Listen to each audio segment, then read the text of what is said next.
maupun tentang buku. Kepada yang terhormat Bapak Raden Elang Mulyana atau Bang Yayan Sarjana Hukum, waktu dan tempat dipersilakan. Inilah tengah kita udah inilah. Terima kasih. Assalamualaikum warahmatullahi wabarakatuh. Waalaikumsalam. Terima kasih kepada seluruh jajaran anggota dan ketua Perpam Persatuan Pembela Aspirasi Masyarakat yang telah memberikan waktu dan kesempatan kepada saya untuk bisa hadir memberikan materi dan diskusi untuk kemajuan organisasi Perpam. Sebelumnya perkenalkan, mungkin saya juga baru ketemu dengan saya hari ini, takut jarang ketemu atau gimana.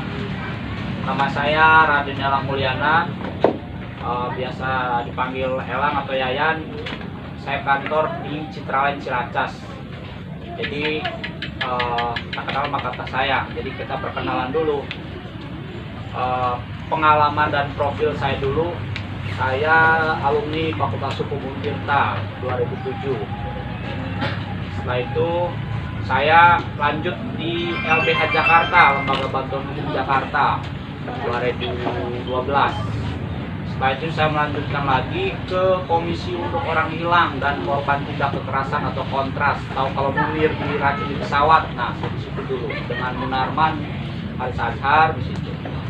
Yang ketiga saya lanjut di Lokataru, belajar juga bikin kantor hukum. Jadi saya mengawali prosesi advokat itu dari LBH, dulu LBH Jakarta atau YLBHI.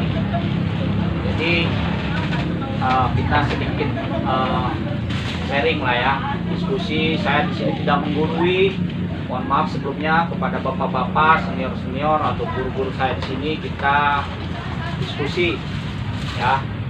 Jadi kebetulan saya diminta di Perpam ini udah hampir jalan 1 tahun ini mendampingi Perpam, memberikan masukan, edukasi hukum dan yang lainnya.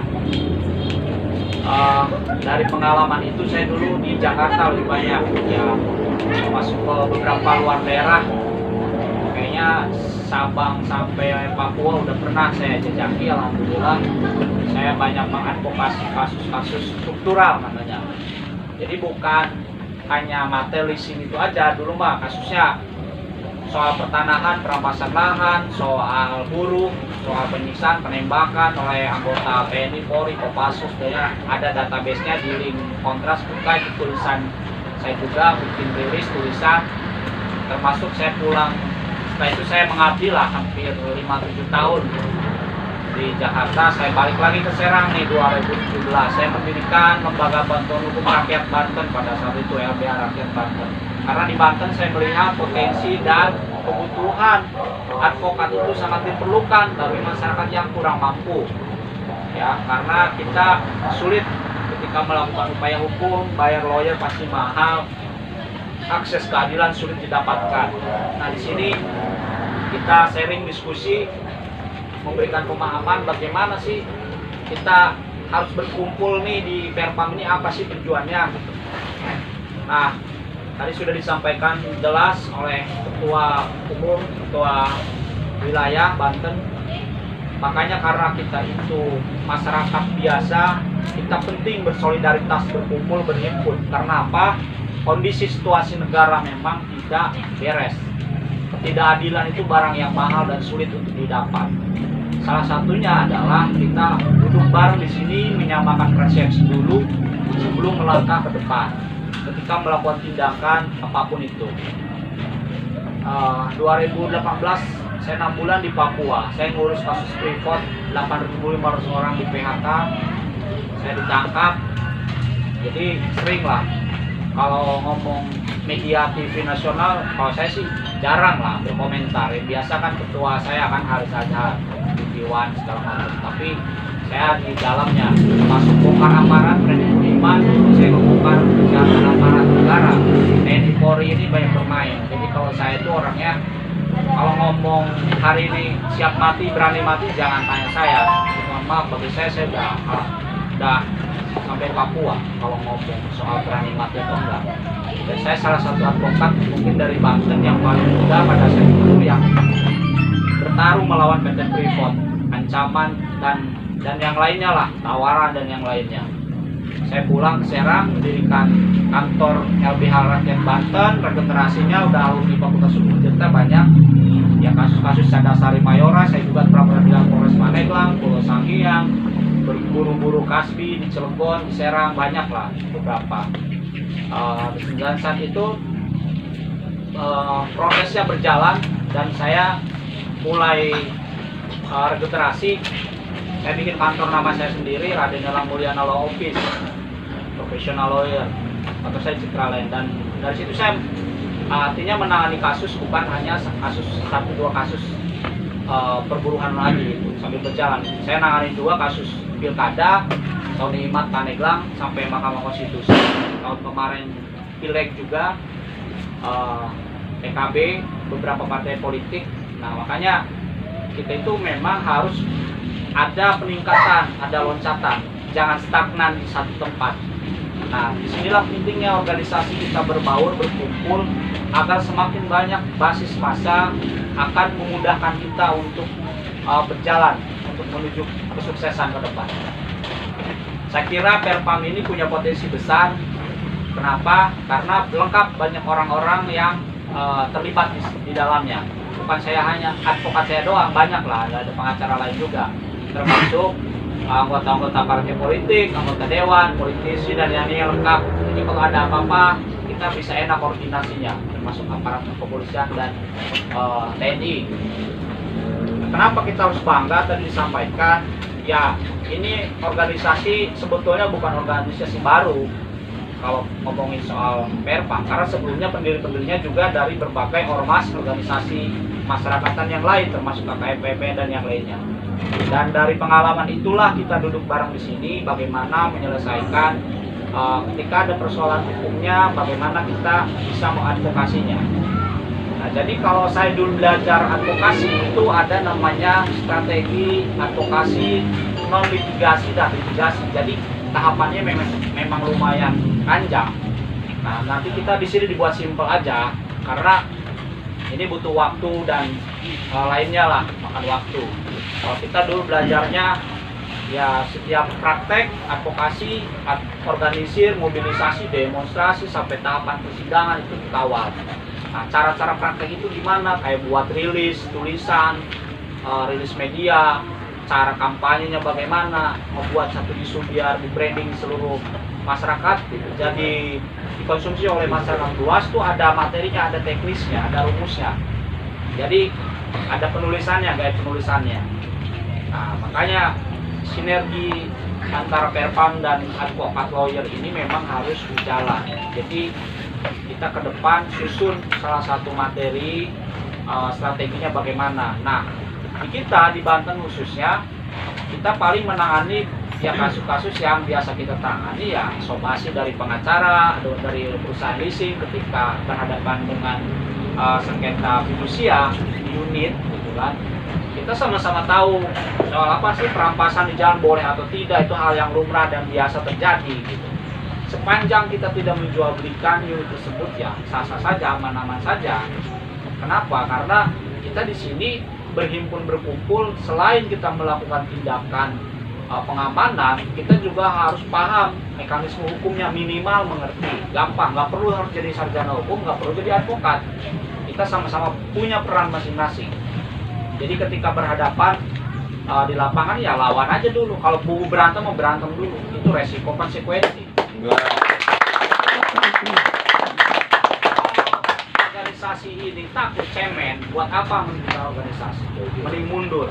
Saya mohon maaf, saya di Papua, di Ambon, Makassar, orang Bugis, nggak usah ngomong, berantem, gebukin, urusan hukum belakangan, resiko, mantap, begitu. Karena kalau kita cuma mengalah, takut, percuma ikut organisasi, buat apa? Apalagi orang Banten yang katanya ditakuti. Saya di Ambon, Makassar, sampai orang-orang seberang sana bilang kau masih muda, bisa saya bunuh. Kalau bisa silahkan, saya bilang, karena saya membela kebenaran. Kalaupun bunuh saya mati di jihad bagi saya membela 8.000 orang.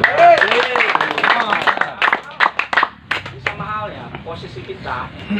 Jadi kawan-kawan, bapak-bapak, kalau ngomong ada masalah apapun, lawan dulu, nggak usah takut. Ini negara hukum. Kita pertahankan hak kita. Kalaupun salah, saya bela dulu. Karena hakim yang berkewenangan, bukan siapapun.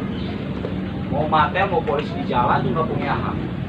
Karena secara hukum ada namanya prinsip atau asas yang dikenal dengan presumption of innocence. Artinya apa? Setiap orang yang dituduh, ditangkap bahkan, ya walaupun dihadapkan di muka persidangan, itu wajib dianggap tidak bersalah sepanjang ada putusan pengadilan yang sah atau inkrah. Jadi siapapun tidak boleh menuduh kita sebagai penjahat atau pelaku kejahatan. Kita buktikan di persidangan di pengadilan. Sama ketika membela, ada unit mau ditangkap, mau ditarik paksa, berantem aja, kemudian aja dulu. Begitu. Karena resiko kita berhadapan dengan kepolisian ini kita hadapi. Karena kita nggak punya modal, nggak punya duit. Kecuali kita pengusaha punya modal, nggak perlu kayak gitu main duit. Kelebihan kita berkumpul berhimpun adalah berorganisasi. Ketika datang ke kepolisian, kita geruduk, polisi akan pusing. Saya mau menjadi juru bicara, kalian ikut nimbrung, bikin recok, pusing. Udah baiknya bagaimana? Kalau nggak kita demo, kita serang acak-acak. Urusan ditangkap itu hal yang biasa. Jadi Bekasi, di Jakarta sering bentrokan. Saya bela BPKB dengan Ambon, John Kay dan yang lainnya. Walaupun saya masih muda, saya kenal semua. Termasuk di Serang ada Lapas, Erpam, Muda Pancasila, kenal semua saya. Jadi kita di sini berhimpun berkumpul, gak usah berpikir wah takut lapar. Hadapi dulu, berantem dulu, gitu. Urusan menang kalah urusan belakangan, karena resiko. Semua ada resikonya. Jadi kalau ditangkap saya merasa menjerit, takut, menangis, itu berarti mentalnya nggak kuat. Gitu. Saya juga sama, sebelum jadi pengacara ditangkap, saya demo ngedampingi masyarakat berapa kali. Digebukin, ditangkap udah sering lah dari zaman mahasiswa. Di Fakultas Hukum tahu lah, saya dekan almarhum Pak Cecep Sukat, saya ngadepin kampus sendiri. Jadi udah terbiasa, jadi kita menghadapi karena apa? Kita ada dasarnya, ada hak, ada constitutional right, ada hak konstitusi yang kita perjuangkan.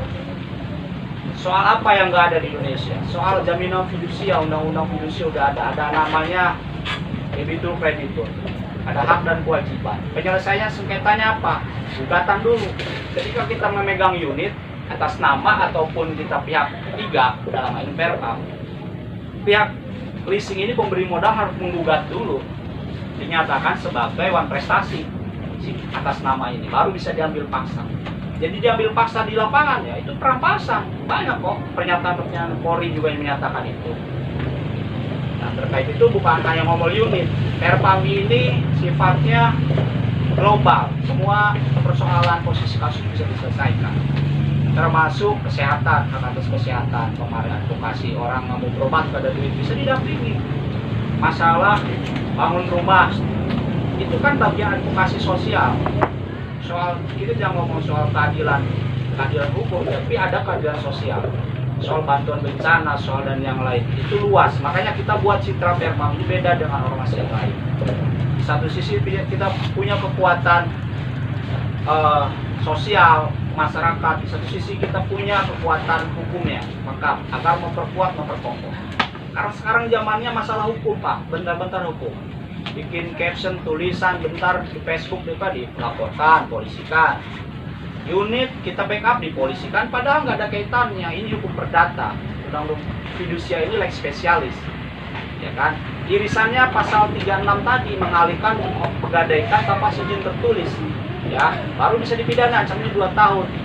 Nah, orang 2 tahun bisa ditangkap nggak bisa ditahan. Ditangkap bisa ditahan, nggak bisa. Gitu. Jadi hukum itu sudah memberikan aturannya. Baca Bapak di KUH Pidana pasal 1 sampai 74 itu mengatur soal hak, ya, hak tersangka, terpidana, terdakwa, terpidana. Artinya banyak upaya hukum yang bisa kita lakukan. Ketika polisi mengambil paksa, ditangkap, apa upaya hukumnya? Kita bisa buat pra peradilan. Soal penangkapan, penahanan, penggeledahan, penyitaan tidak sesuai barang bukti, tidak sesuai dengan fakta hukum, itu banyak terjadi. Kalau saya dulu tuh selalu penasaran dengan ketidakadilan, dengan kriminalisasi. Makanya tiap hari ya dulu saya di LB Jakarta ada baca nulis gugat tiap hari menggugat, bahkan sampai hari saya menggugat Gubernur Banten soal PLTU di Suralaya soal lingkungan. Dan sampai ke MK saya gugat Tony Iman karena bagi saya adalah bukan soal menang kalah, tapi memberikan rasa keadilan bagi orang yang merasa terzolimi. Karena bukan hanya orang tidak mampu biasa, semua orang ketika berhadapan dengan hukum pasti pusing, sulit. Cara penyelesaian bagaimana? Nah, disitulah dibutuhkan ada namanya advokat. Keberadaan advokat itu independen, dia tidak masuk dalam struktur negara, sama kayak PRPA, di luar kekuasaan negara. Kalau polisi, jaksa, hakim itu PNS, ada namanya dibiayai negara dia. Dari mulai seragam, dari kaki sampai rambutnya dibiayai negara. Karena punya gaji ASN, undang-undangnya ASN. Karena diberikan keluasan yang luar biasa oleh negara,